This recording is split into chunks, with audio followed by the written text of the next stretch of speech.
My name is Jeff Perlacki. My family owns Raccoon Mountain Caverns. We've owned it since 1995.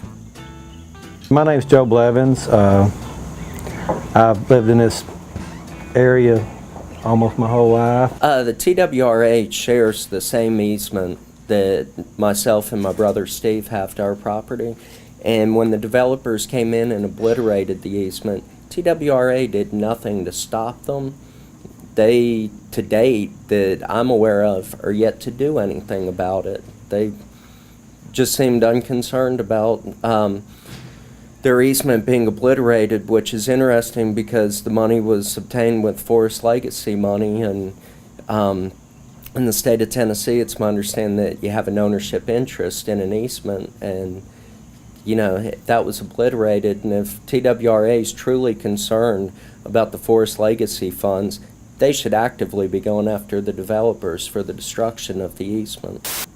One of the reasons I oppose the TIF is if you look at the maps that were voted on by City Council with the TIF, I don't see Tower Road going to my property anymore. I don't see Aetna Mountain Road going to my property anymore. Based on the maps that I'm seeing from what was submitted and voted on by the City Council, I'm going to be losing access to my property, and I have grave concerns for the future on my property. I need access to it, and when I purchased the property, these were deeded accesses, and the court has upheld the deeded accesses, and I'm just mystified why I am still fighting this fight. The TWRA came along, and about a year ago, a little bit over a year ago, a year and a half ago, and started putting up signs and said that they was going to start ticketing people, and they were closing Aetna Mountain Road and all this kind of stuff. I thought, well, you know, what's the TWRA doing up here? And they were concerned. What the issue, one thing was, they said there was a mud event. Some water had come down and run across Highway 41 over here between here and Helltown. And the TWRA said that the mud had come from an area where everybody congregates up there. It's not very big, actually, about probably the size of a couple of football fields or something. They call it the peanut butter hole. And it's just a little gully there with rock shelves on both sides where people climbs up, and people stand up here and parking, and people go there and plays around on these rocks. And they said the mud had come from there. On the other side, where they had been clear cutting, logging, and I mean it was devastated on a ridge just that both those drained into the same gulch, ravine, and that's where the water had come from. There's been pictures, there's a video and stuff, and there's pictures been posted about this development over here, Black Creek Mountain, where mud's running off. It's unbelievable at the amount of mud that's coming down the road. There's a whole video about it, and it's about 11 minutes long, and it's just still shots, you know.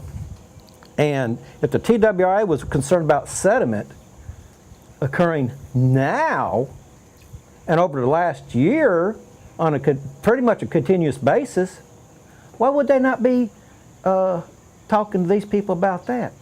I mean, that's not their property up there where the peanut butter hole is, and it's under control. This isn't their property, but they don't seem to be concerned about that.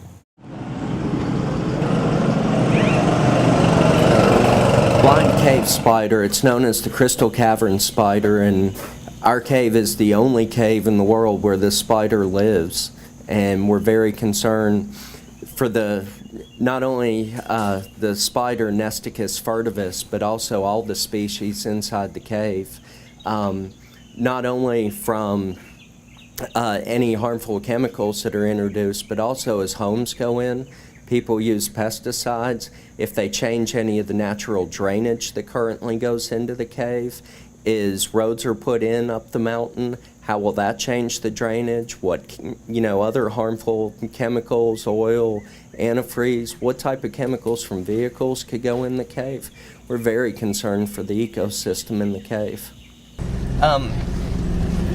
We feel that the TIF is in actual violation of the 2010 court order, and the settlement agreement was signed by City Attorney Philip Noblet and David Norton, the county attorney, was to enforce the rights of the landowners on Aetna Mountain. The defendants in this case included Purlackey, the City of Chattanooga, Hamilton County, and John Doe, meaning all the citizens of Chattanooga. Obar Investments LLC and Black Creek Farms LLC and BC Development Incorporated, related corporation, their successors and assignees, have the right to regrade, improve, and pave Aetna Mountain Road and any other secondary roads located on their land in Hamilton and Marion counties, and may seek governmental assistance with respect to such expenses.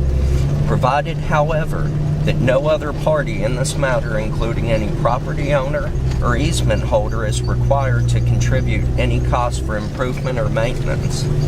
And since the TIF will fund this road, it is a violation of the court order, as John Doe will actually be paying for it.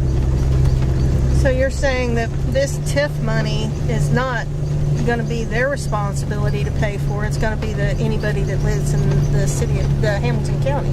The burden's going to be on the taxpayers because as homes are put up here, the city will not be receiving tax money for such things as fire services, police protection. All that burden is going to be placed on the taxpayer. And why we should be having to fight this battle is mystifying to me. You know, you have a road that's been there since the Civil War, and it was specifically in their deeds that the road was there on the part of it that they owned. What gave them the right to bulldoze it up, block the public, and build a subdivision over it? I have specific concerns because I believe what's going on with the TIF, the map that they proposed and voted on shows loss of access to my property, so that directly affects me. But in terms of what a TIF is for, I believe, and from my understanding and reading, the TIFs are to help regenerate vitality to areas that have been hurt by the economy or become run down, to revitalize urban areas would be my opinion of it. And I'm just concerned that, you know, it's like building a new subdivision from scratch isn't something that I've read about happening. The TIF is to provide services in an area which is brand new, that goes up one way into a private development and one way out. It's only one way.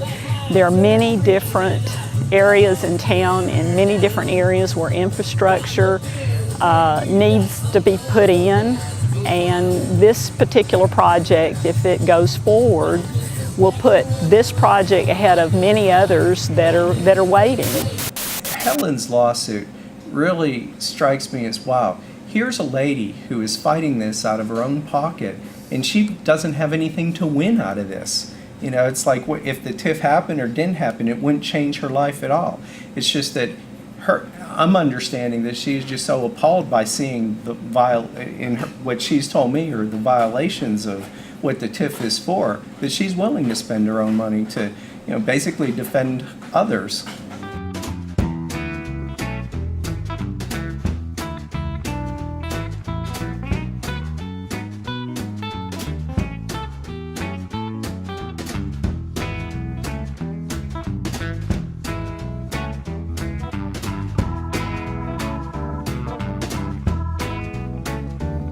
I'm very proud to know her, and I'm very proud to know a woman who has so much courage, so smart in understanding the intricacies of a law which has been inappropriately used, and a decision that was not in the best interest of the citizens of Chattanooga. She is a star, and we need to support her, and thank you for coming out and supporting her. And I'd like to introduce Helen Burns-Sharp.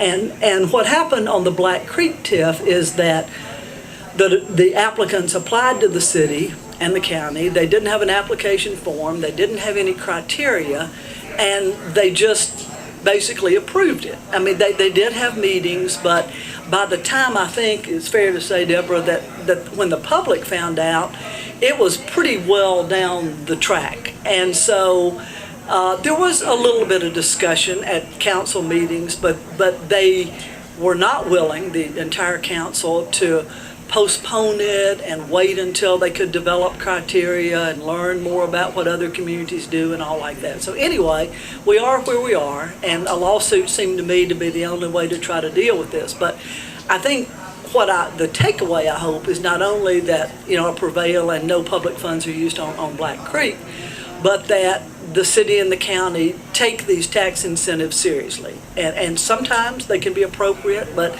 this one just isn't. It just doesn't meet any of the test in terms of public interest really being needed, resulting in a lot of jobs and all like that. So I said I wasn't going to bore you with all this stuff about TIF, and here I go. But anyway, I just wanted to say thank you so much for your support and for being here today, and have a good time. I'm looking forward to hearing this band. And the rhythm of the rails is all they feel. Good morning, America, how are you?